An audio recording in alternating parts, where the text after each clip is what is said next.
We are about to get started. Is this working? Here we go. Let's get it a little closer to me. Good morning. Okay, great. Good to hear some voices and have some energy in the room. If anybody would like to move in a little bit and fill in the center, that would be lovely. We have other people arriving throughout the day, so we want to make sure they can easily get in and find a seat. So if you feel like it, now is the moment to kind of move front and center where you can look directly at the panelists and kind of raise an eyebrow as they're speaking or nod encouragingly, because when you're up there speaking, it actually feels great to be looking at humans and getting that feedback. So feel free to move in a little bit. So thank you all so much for being here with us today, and welcome to the 10th annual OutSummit. My name is Neela Ghoshal. I'm the Senior Director of Law, Policy, and Research at Outright. I'm based here in Washington, D.C., and I'm one of the coordinators of OutSummit. This is a hybrid event. Whether you are in the room right now or Zooming in, we are so happy to have you with us. We thank you all. Thanks to all our supporters for making this possible, and especially to JPMorgan Chase for hosting us in this beautiful space. I have a few housekeeping details before we begin. There are gender-neutral bathrooms in the hallway right outside the room, and there are single stalls to the left around the corner. If that does not make sense to you, there is also a front desk where our friends at JPMorgan Chase can help you find the restrooms that you're looking for. Please note that there are also masks and COVID tests at the name tag table outside the room for your use. If you test positive, we ask that you kindly go home and watch OutSummit virtually. There are photographers and videographers in the room, and if you cannot be captured in a photo or video for any reason, then please make sure that you have received a red dot sticker for your name tag from the table outside. So you can put the sticker on your name tag, and we will check to make sure if you have it that you do not appear in any photos or videos that are made public. We also welcome those who would not like to be in any photos or videos to sit on the right side of the room in front of the AV station. I note a bunch of people on the right side of the room who I think probably are comfortable being in photos and videos. So again, if any of those people would like to move over, we won't judge you for getting up and moving right now while I'm speaking. Our host, JPMorgan Chase, also asks that we avoid capturing the artwork on the halls outside in any of your photos and videos, particularly if you intend to post them publicly. Most of our sessions today will have a Q&A portion. Those of you who are joining online, please feel free to post your questions in the Zoom chat. And for those of you in the room, at the end of each panel, as we get ready for Q&A, you can line up at the two microphones in the middle of the room when the moderator prompts you to do so.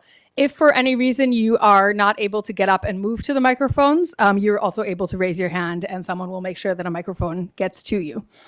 Finally, you can find the most up-to-date schedule for today's events at outrightinternational.org/OutSummit 2024. So if you want to be logged in to see where we are in the program, you're welcome to go to that page. And there's also QR codes posted on the signs outside the room that you can get the schedule, access the schedule from.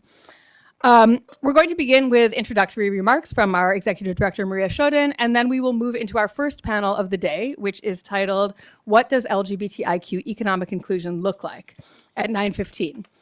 And after the panel ends at 11 o'clock, you will have a 20-minute break. And then we will ask you to be back in the room. Actually, we have a keynote, I believe, after that first panel. And then we have a 20-minute break. And then we'll ask you to be back in the room for our next session, Transfeminism and the Potential for Narrative Change. So once again, a warm welcome. And I now have the honor of handing over to our Executive Director, Maria Sjödin.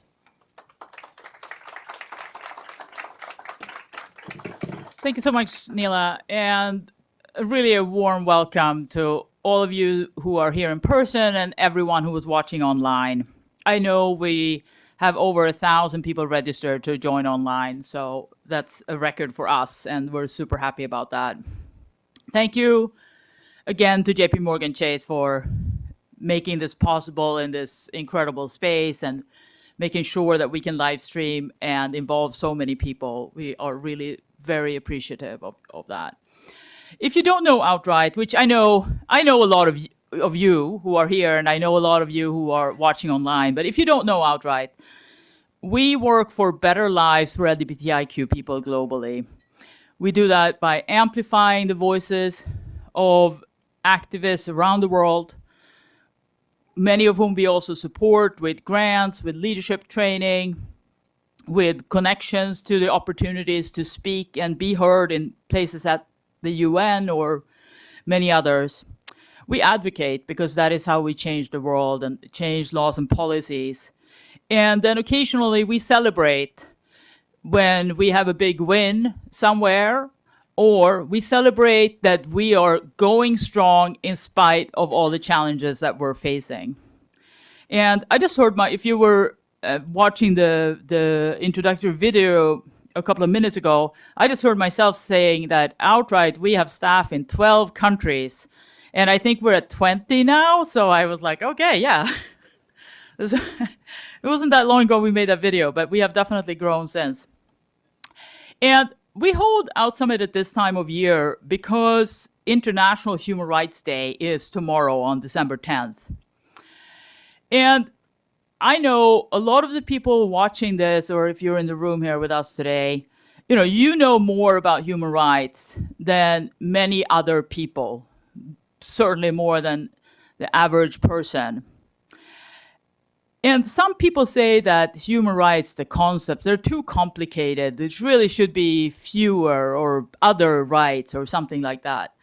And I have to say that, of course, that is because people are not sufficiently aware of what human rights really mean, because they actually are what impacts our lives every single day. The right to form a family, the right to live free of violence and persecution, and the right to have an economic, sustainable livelihood, which we will hear about in the upcoming panel very soon. I think that the human rights framework at this point in time is of particular importance. And it's very connected to other issues like that of democracy. Last year at OutSummit, we talked a lot about how 2024, this is a record election year where more people than ever were going to go to the polls. And a year later, I think we have a chance to hear about that later in the day today. How did it go?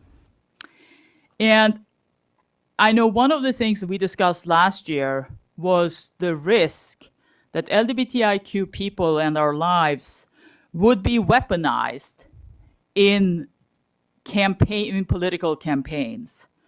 And I have to say, unfortunately, we saw that come to life. I was reading that in the US, there were more than $200 million spent on anti-LGBTQ and anti-trans in particular campaigns because political leaders thought that that would get them votes.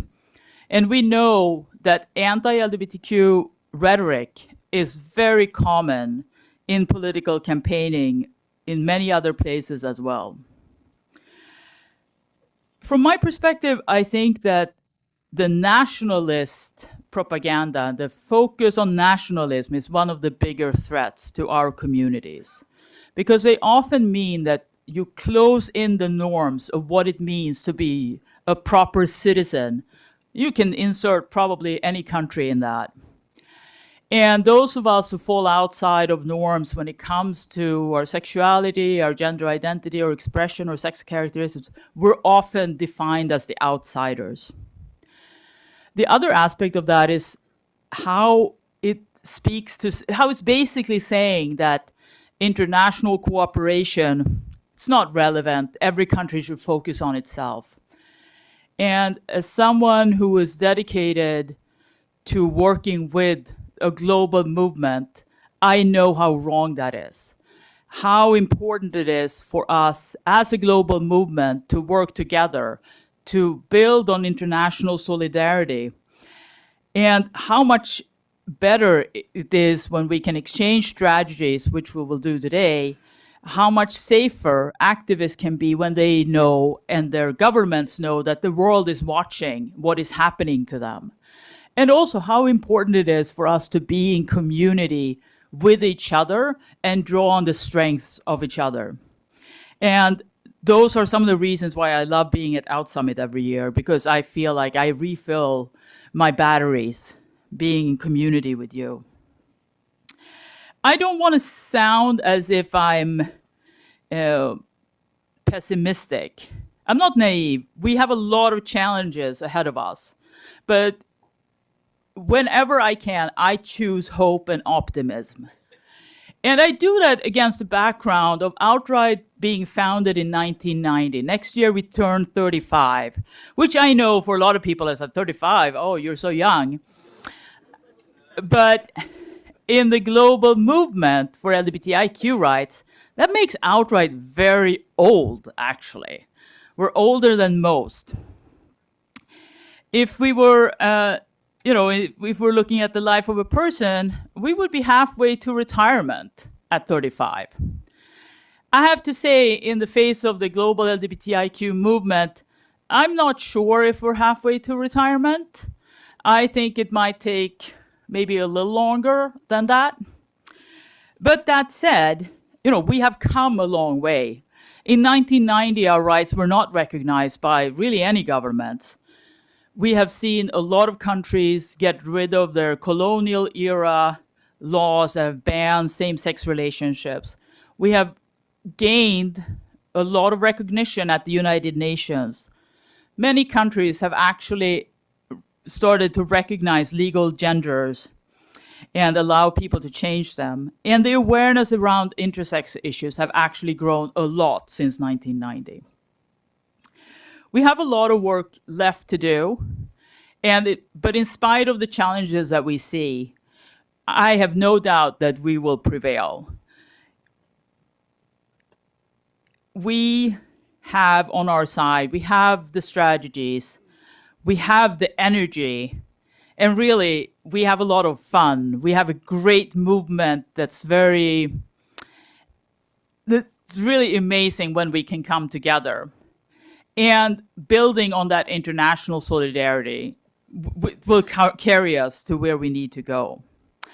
And with that, I want to kick off OutSummit, because that is actually about all of those things. And so thank you so much for being here. Thank you, everyone who's tuning in.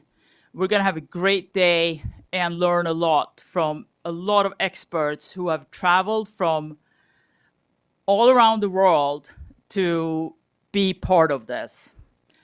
And I want to thank my Outright colleagues who have worked really hard, and some of whom have traveled very far to be here. I want to recognize that none of this would be possible without a lot of Outright supporters and donors and partners. And it's always a little bit nervous when someone says, "Oh, don't forget to thank." And I'm like, how am I supposed to know exactly who everyone is?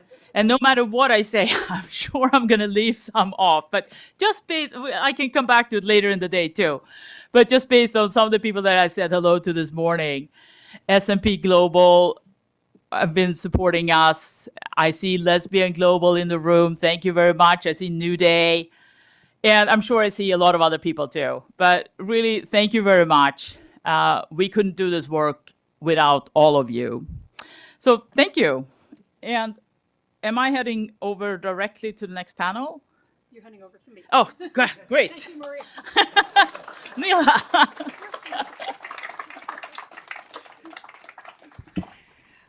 Thank you so much, Maria, for those inspiring opening remarks. It is a moment when sometimes it's hard to find inspiration and we have to look everywhere we can. And I think Maria is absolutely right. We are fun.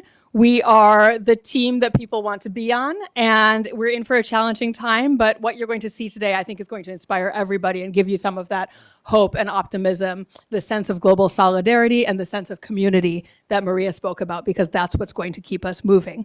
So I now have the pleasure of welcoming our first panel to the stage. So Ophelia, Lee, Raul, Felipe, and Rosalba, would you please come and take your seats?